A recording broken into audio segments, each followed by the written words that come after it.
கர்த்தருடைய பரிசுத்த நாமத்திற்கு ஸ்தோத்திரம்.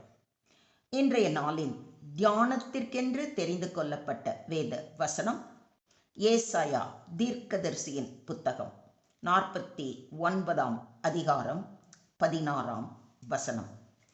ஏசாயா 49:16. இதோ என் உள்ளங்கைகளில் உன்னை வரைந்திருக்கிறேன், உன் மதில்கள் எப்போதும் என் முன் இருக்கிறது. See, I have inscribed you on the palms of my hands. Your walls are continually before me. இதோ என் உள்ளங்கைகளில் உன்னை நான் பொறித்து வைத்துள்ளேன், உன் சுவர்கள் எப்பொழுதும் என் கண்முன் நிற்கின்றன. ஆமென். நேற்றைய தினத்தில் கர்த்தர் கொடுத்த உன் தாய் உன்னை மறந்தாலும் நான் உன்னை மறவேன் என்ற வாக்கு தத்தத்தை குறித்து தியானித்தோம். அதன் தொடர்ச்சியாக இன்று கர்த்தர் நான் மறக்காமல் மட்டுமல்ல, உன்னையே என் உள்ளங்கைகளில் பொறித்து வைத்துள்ளேன் என்று உறுதி அளிக்கிறார். இது தேவனுடைய ஆழ்ந்த அன்பையும் நிரந்தர நினைவையும் வெளிப்படுத்துகிறது. என் கைகளில் பொறித்திருக்கிறேன் என்று சொல்வது தேவன் தம்முடைய பிள்ளைகளை எப்பொழுதும் நினைவில் வைத்திருப்பார் என்பதாகும். பொறித்தல், வரைந்து வைத்திருத்தல், இன்ஸ்கிரைப்டு என்பது தற்காலிகமல்ல, நிரந்தரமானது. உன் மதில்கள் என்று இங்கு சொல்லப்பட்டிருப்பது எருசலேமின் பாதுகாப்பை குறிக்கிறது. விசுவாசிகளின் வாழ்வும் தேவனுடைய பார்வையில் எப்போதும் உள்ளது. தேவன் தம்முடைய மக்களை ஒருபோதும் மறக்க மாட்டார். அவர்கள் நலம், பாதுகாப்பு, எதிர்காலம் அனைத்தும் அவருடைய கண்களில் உள்ளது. இஸ்ரவேலை காக்கிற கர்த்தர் உறங்குவதும் இல்லை, தூங்குகிறதும் இல்லை. தேவன் எப்போதும் நம்மை கவனித்து காக்கிறார். நான் அவைகளுக்கு ஒரு நித்திய ஜீவனை கொடுக்கிறேன், அவைகள் ஒரு காலம் கெட்டு போவது இல்லை, ஒருவனும் அவைகளை என் கையிலிருந்து பறித்து கொள்வதும் இல்லை என்று நம் ஆண்டவராகிய இயேசு கிறிஸ்து கூறுவதை யோவான் 10:28 வாசிக்கிறோம். தேவனுடைய கரத்தில் இருப்பதால் நமக்கு பாதுகாப்பு உறுதி. அநாதி சிநேகத்தால் உன்னை சிநேகித்தேன், ஆதலால் காருண்யத்தால் உன்னை இழுத்துக் கொள்ளுகிறேன் என்று கர்த்தர் கூறுவதை எரேமியா 31:3 வாசிக்கிறோம். அவர் நம்மீது கொண்டுள்ள அன்பு நிலையானது. உருக்கமான இரக்கங்களால் நம்மை சேர்த்து கொள்ளும் தேவன். தேவன் எப்பொழுதும் நமக்கு முன்னே செல்வார். என் சமூகம் உனக்கு முன்பாக செல்லும், நான் உனக்கு இளைப்பாறுதல் தருவேன் என்று வாக்களித்த தேவன் நம்முடைய தேவாதி தேவன். இங்கு ஒரு கதை கூறுகிறேன், கேளுங்கள். ஒரு சிறு கிராமத்தில் தந்தையும் மகனும் வாழ்ந்து வந்தனர். தாயில்லா பிள்ளை என்பதால் தகப்பனுக்கு மகன் மீது மிகுந்த பாசம். ஆனால் வேலை நிமித்தமாக அவர் நகரத்துக்கு அடிக்கடி செல்ல வேண்டியது இருந்தது. அப்படி போகும்போதெல்லாம் வர ஒரு வாரத்திற்கு மேல் ஆகிவிடும். அதனால் அவன் தந்தை ஊருக்கு போகும்போதெல்லாம் மிகவும் வருத்தப்பட்டு அழுவான்.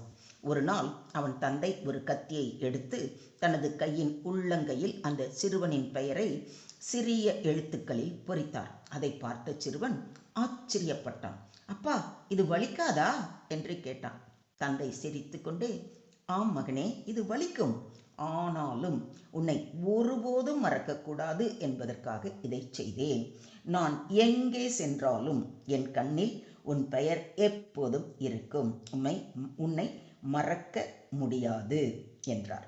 அந்த நாள் முதல் தகப்பன் ஊருக்கு போகும்போது எல்லாம் வருத்தப்படாமல் அமைதியாக சிரித்து கொண்டே வழி அனுப்புவான்.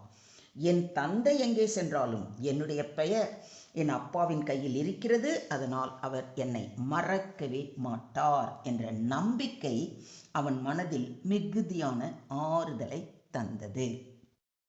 இதே போல நாமும் எந்தவித பயமோ கவலையோ இன்றி சந்தோஷமாக நிம்மதியாக வாழலாம். ஏனெனில் நம் பெயரைத்தான் அவர் கைகளில் வரைந்து வைத்திருக்கிறாரே. அதை பார்க்கும் போதெல்லாம் அவருக்கு நம்மை பற்றிய நினைவுதானே இருக்கும். இது எவ்வளவு பெரிய ஆசீர்வாதம். மொத்தத்தில் இன்றைய தியான வசனம் மூலம் நாம் கற்றுக்கொள்ளும் பாடம், தேவனுடைய கைகளில் நம்முடைய பெயர்கள் பொறிக்கப்பட்டிருக்கிறது. அதாவது தேவனுடைய நினைவில் நாம் எப்பொழுதும் இருக்கிறோம். உலகம் நம்மை மறந்தாலும் தேவன் ஒருபோதும் நம்மை மறக்க மாட்டார். அவர் நம் பெயரை நிரந்தரமாக பொறித்து வைத்துள்ளார். அதனால் நாம் தேவனுடைய பாதுகாப்பில் இருக்கிறோம்.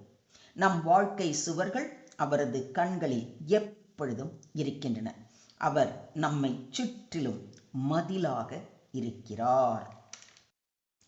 தேவனுடைய அன்பான பராமரிப்பில் இருக்கிறோம். அன்பு நிரந்தரமானது. பொறித்தல் என்பது நித்திய உறவு. யாரும் அதை அழிக்க முடியாது. தேவனுடைய கையில் நம் எதிர்காலம் இருக்கிறது. அதை எவரும் பறிக்கவோ அழிக்கவோ முடியாது. தேவன் கையில் இருப்பதால் நம் நாளைய தினமும் உறுதி. இதையும் விசுவாசிக்கிறீங்களா? சுருக்கமாக சொல்வதானால், தேவன் நம்மை எப்பொழுதும் நினைத்து கொண்டிருக்கிறார். ஏனெனில் நம்மை அவர் உள்ளங்கைகளில் வரைந்து வைத்திருக்கிறார். நம்மை சுற்றிலும் மதிலாக இருக்கிறார். அதனால் நமக்கு பாதுகாப்பு உறுதி. அவர் அன்பில் நிலைத்திருக்கிறார். இயேசுவின் கைகளில் உள்ள சிலுவை காயங்கள் நம் மீதான அன்பின் சான்று. நாம் தனியாக இருக்கிறோம் என்று நினைக்க வேண்டாம். எப்போதும் தேவனின் கைகளில் பாதுகாப்பாக இருக்கிறோம் என்று நம்ப வேண்டும். உலகம் நம்மை மறந்தாலும் தேவன் ஒருபோதும் மறக்க மாட்டார். நம்முடைய அடையாளம், தட் இஸ் ஐடென்டிட்டி, தேவனுடைய கைகளில். நம்முடைய பாதுகாப்பு, தட் இஸ் ப்ரொடெக்ஷன், தேவனுடைய கண்களில். நம்முடைய நம்பிக்கை, தட் இஸ் ஹோப், தேவனுடைய அன்பில். அதனால் நாமும் சந்தோஷமாகவும் நம்பிக்கையுடனும் உறுதியுடனும் வாழலாம். இல்லைங்களா? இதே பரிபூர்ண விசுவாசத்தோடு அவர் பாதம் பணிவோமா? ஸ்தோத்திரம் ஆண்டவரே, ஸ்தோத்திரம் கர்த்தாவே, ஸ்தோத்திரம் ஸ்தோத்திரம் ஸ்தோத்திரம். எங்களை அதிகமாய் நேசிக்கிற எங்கள் அன்பின் தகப்பனே, உம்மை நன்றியோடு துதிக்கிறோம், ஸ்தோத்தரிக்கிறோம் அப்பா. கர்த்தாவே, எங்களை உமது கைகளில் பொறித்து வைத்திருக்கிற கிருபைக்காக நன்றி செலுத்துகிறோம். தாய் மறந்தாலும் நான் உன்னை மறவேன் என்று வாக்களித்தது மட்டுமல்லாமல், உன் பெயரை என் உள்ளங்கைகளில் வரைந்து வைத்திருக்கிறேன் என்று உறுதியளித்திருக்கிறீரே, இதற்கு எத்தனை முறை நன்றி சொன்னாலும் போதாதப்பா. உன் மதில்கள் எப்போதும் என் கண்களுக்கு முன்பாகவே இருக்கிறது என்று கூறி, எங்களையும் எங்கள் குடும்பத்தில் இருக்கிறவர்களையும் நீர் பாதுகாத்து வருகிறீரே, கொடான கொடி ஸ்தோத்திரங்களை ஏறெடுக்கிறோம் ஆண்டவரே. உம்முடைய கரத்திலிருந்து யாரும் எங்களை பறிக்க முடியாது என்று உறுதி அளித்திருக்கிறீரே, ஸ்தோத்திரம் ஸ்தோத்திரம் ஸ்தோத்திரம் அப்பா. எப்போதும் நாங்கள் உம்முடைய நாம மகிமைக்கு சாட்சியாக வாழ கிருபை செய்யும். எல்லா துதியும் எல்லா கணமும் எல்லா மகிமையும் ஒருவருக்கே செலுத்துகிறோம். மீட்பர் இயேசுவின் மூலம் ஜெபம் கேளும் எங்கள் ஜீவனுள்ள தகப்பனே. ஆமென்.